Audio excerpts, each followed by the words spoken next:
The letter arrived on a Tuesday, crumpled and stained, as if it had fought its way through a storm to reach Ethan's mailbox. It was from his sister, Claire, the one who'd vanished from his life after shattering it. Her words, scrawled in desperate ink, begged for forgiveness and help. Ethan Harper stood frozen in his small Portland apartment, the paper trembling in his hands. At 25, he'd rebuilt his life from the ashes of betrayal, but the past was a ghost that refused to stay buried. Claire, his older sister by 5 years, had once been his protector, his confidant, until the day she stole his college savings, $12,000 he'd scraped together from summer jobs, and left him with nothing but a note. "You're a disgrace to this family." All because he'd come out as gay. The memory burned. Ethan had been 18, trembling in their childhood home in rural Oregon, when he told Claire he was in love with a boy from school. Her face had twisted, not with surprise, but with something darker. Disgust. A week later, she was gone, along with his money, leaving him to face their conservative parents alone. They'd thrown him out, and Ethan had clawed his way through foster homes, odd jobs, and community college, fueled by a quiet, stubborn rage. Now, Claire was in trouble. Her letter spoke of a prison cell in Nevada, a bad crowd, a drug deal gone wrong. She swore she'd changed, that she was sorry, that she needed him. Ethan's first instinct was to tear the letter to pieces. But something stopped him, a flicker of a sister who'd once braided his hair as a kid, who'd taught him how to ride a bike. Could he forgive her? Should he? He tossed the letter onto the counter and grabbed his phone, dialing the one person who could anchor him. Lucas Bennett answered on the first ring. "Hey, babe, what's up?" His voice was warm, steady, the kind of sound that could pull Ethan back from any ledge. "Claire wrote me," Ethan said, his voice tight. "She's in jail. Wants my help." Lucas was silent for a moment, then, "What do you want to do?" "I don't know." Ethan sank onto the couch, running a hand through his dark hair. "I hate her, Lucas. But I don't." Lucas arrived 20 minutes later, his blonde curls damp from the Portland drizzle. He was 27, a graphic designer with a laugh that could light up a room and a heart that had chosen Ethan despite the baggage. They'd met 2 years ago at a local art gallery, where Ethan's quiet intensity had caught Lucas's eye. Now, sitting across from him, Lucas reached for his hand. "You don't owe her anything, Ethan. But if you want to face this, I'm with you." Ethan nodded, his throat tight. Lucas was his safe harbor, but Claire's letter was a storm on the horizon. He couldn't ignore it. Not yet. The next morning, he called the prison in Nevada. Claire was being held on charges of drug trafficking, facing 7 years unless someone posted her $10,000 bail. Ethan had the money now, earned through years of grinding as a freelance coder, but the irony wasn't lost on him. She'd stolen his future once. Now she needed him to save hers. He booked a flight to Reno, Lucas at his side. The plane ride was quiet, the hum of the engines mirroring the churn in Ethan's chest. He hadn't seen Claire in 7 years. What'd she look like now? Would she still carry that cold judgment in her eyes? And why, after everything, did he feel compelled to help her? Reno was a blur of neon and dust, a city that felt like it was trying too hard to shine. The prison was a squat, gray building on the outskirts, surrounded by chain-link fences and barbed wire. Ethan's heart pounded as he and Lucas walked through the visitor's entrance, the air thick with disinfectant and despair. A guard led them to a small room, where Claire sat behind a glass partition. She was thinner than he remembered, her auburn hair dull and pulled back, her green eyes shadowed. But when she saw Ethan, her face crumpled. "Ethan," she whispered into the phone, her voice breaking. "You came." He gripped the receiver, his knuckles white. "Why should I help you, Claire? After what you did?" Her tears fell unheeded. "I was wrong. I was angry, scared. I thought I was protecting our family. But I destroyed us instead." Ethan's chest ached. He wanted to scream, to demand answers, but Lucas's hand on his shoulder kept him grounded. "You stole everything I had," Ethan said, his voice low. "You left me to rot." "I know," Claire sobbed. "I spent years running from that guilt. I fell in with bad people, Ethan. I messed up, but I'm not that person anymore." He didn't know if he believed her. Not yet. But as he looked at her, broken and pleading, he saw a flicker of the sister he'd once loved. Maybe she was still in there. Maybe. Lucas leaned close, his voice soft. "You don't have to decide now. Let's get her out, then figure out the rest." Ethan nodded, his jaw tight. He'd pay the bail, but forgiveness? That was a bridge he wasn't ready to cross. The bail office was a sterile room with flickering fluorescent lights, where Ethan handed over a cashier's check for $10,000. His hands shook as he signed the papers, the weight of the decision pressing down on him. Lucas stood beside him, a quiet pillar of strength, his blue eyes steady with unspoken support. Back at their motel, Ethan paced the small room, the neon glow of Reno seeping through the curtains. I don't know if I did the right thing, he admitted, his voice raw. What if she hasn't changed? What if this is just another betrayal? Lucas sat on the edge of the bed, his expression soft but serious. You're giving her a chance, Ethan. That's more than she gave you. If she screws this up, that's on her. Ethan stopped pacing, meeting Lucas's gaze. In that moment, he was reminded why he loved him. Lucas saw the world in clean lines, where Ethan saw only shades of gray. He crossed the room and sank into Lucas's arms, letting the warmth of his embrace quiet the storm in his mind. Claire was released the next morning. She emerged from the prison gates in a faded denim jacket, her face pale, but her eyes bright with something like hope. Ethan stood by the rental car, arms crossed, unsure of what to say. Lucas, ever the peacemaker, stepped forward. I'm Lucas, he said, extending a hand. Ethan's boyfriend. Claire hesitated, then shook his hand. Thank you, she said, her voice small. Both of you. The drive to a nearby diner was tense, the silence broken only by the hum of the engine. At the diner, they slid into a booth, the vinyl seats creaking under their weight. Claire picked at her fries, her hands trembling. I don't expect you to forgive me, she began, her eyes fixed on the table. But I need you to know why I did it. Ethan's jaw tightened. You stole my savings because I'm gay. What's there to explain? Claire flinched but pressed on. It wasn't just that. Mom and Dad, they were furious when you came out. They said you'd ruin our family, that you were choosing sin. I was 23, Ethan, and I believed them. I thought if I took your money, you'd stay. You'd fix yourself. Fix myself. Ethan's voice was sharp, cutting through the diner's hum. You thought stealing my future would make me straight? Claire's eyes filled with tears. I was wrong. I was so wrong. I used the money to run away, to start over. But I couldn't outrun what I did to you.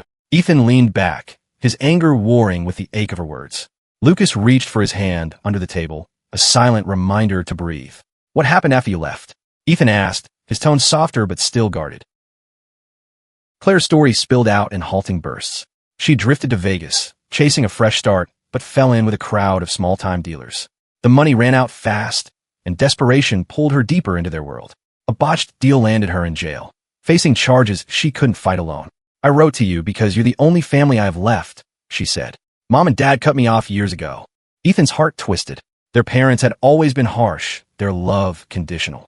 He'd escaped their judgment, but Claire hadn't. Still, her choices were her own. You could have called, he said.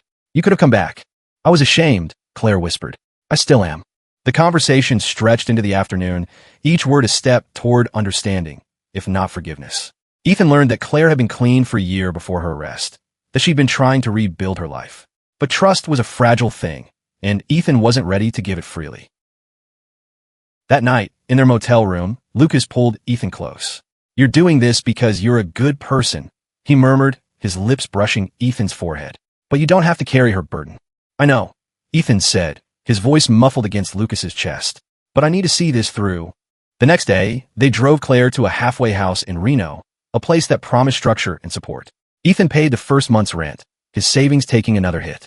As they said goodbye, Claire hugged him, her arms trembling. I'll make this right, she promised. I swear. Ethan didn't respond. He wasn't sure he believed her, but for the first time, he wanted to. Back in Portland, life resumed its rhythm, but Claire's shadow lingered. Ethan threw himself into his coding projects, the glow of his laptop a distraction from the questions that haunted him. Could he trust her? Would she stay clean, or would she disappear again, leaving another wound? Lucas noticed a change in him.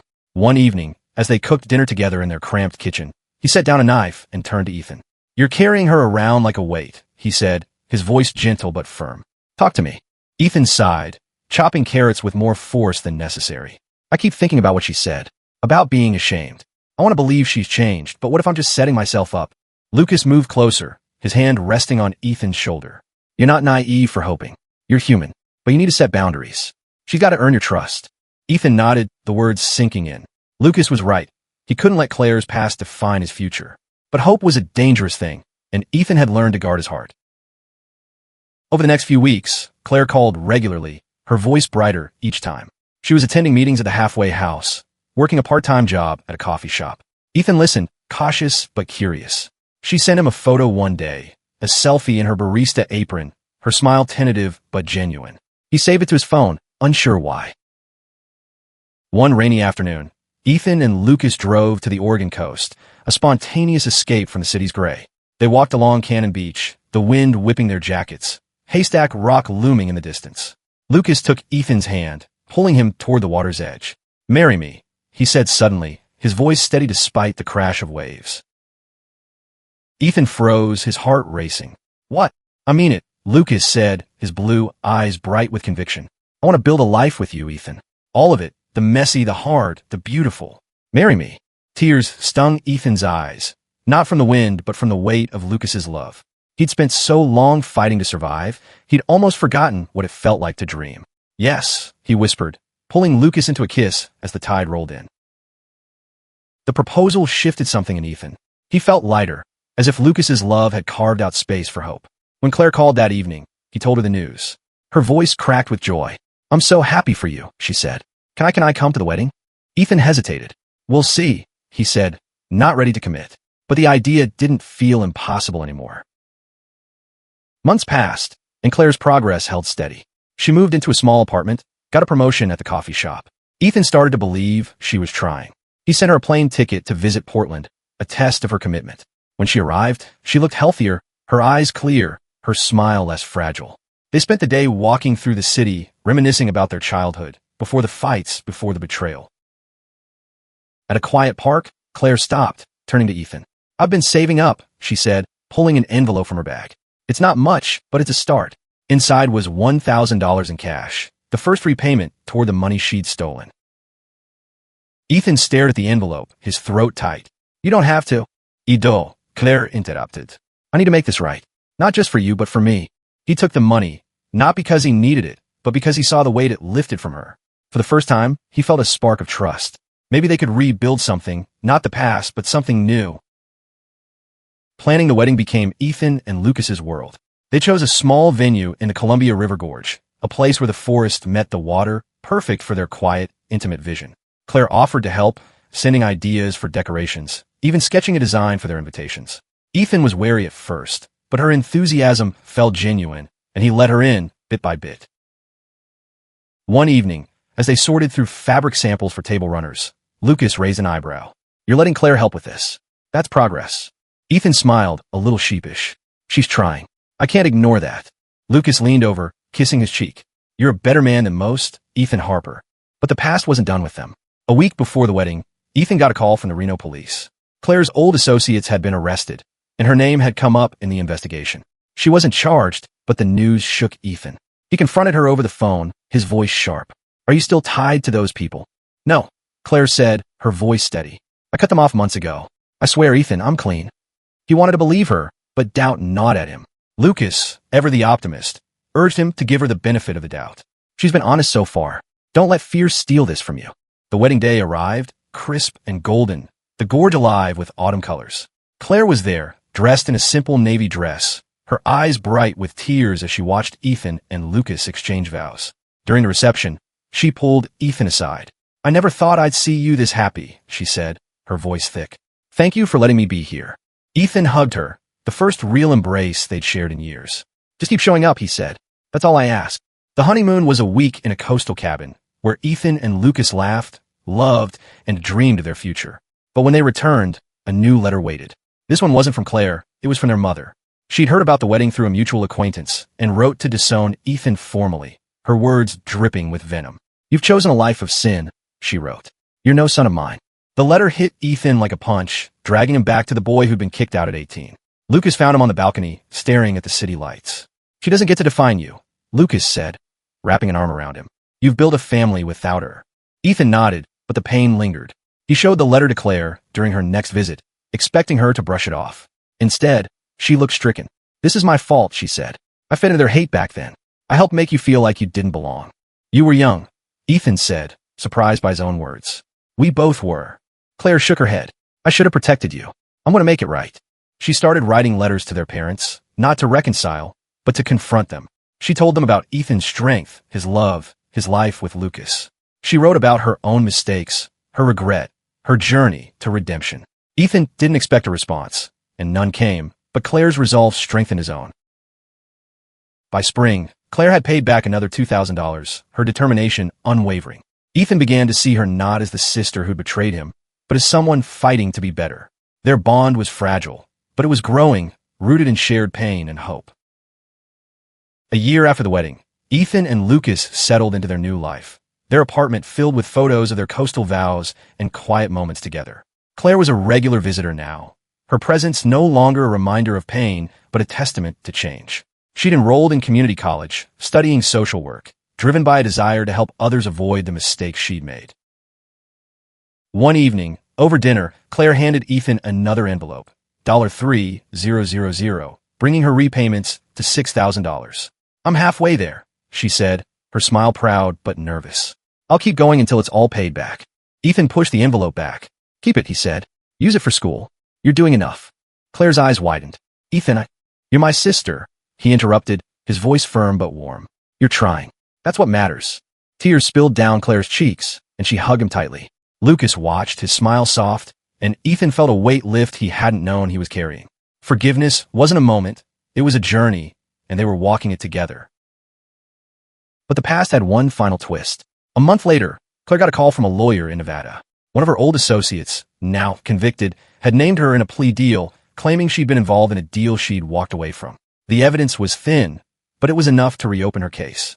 She faced another arrest unless she could prove her innocence. Ethan and Lucas flew to Reno with her, determined to stand by her side. The hearing was tense, the courtroom air heavy with stakes.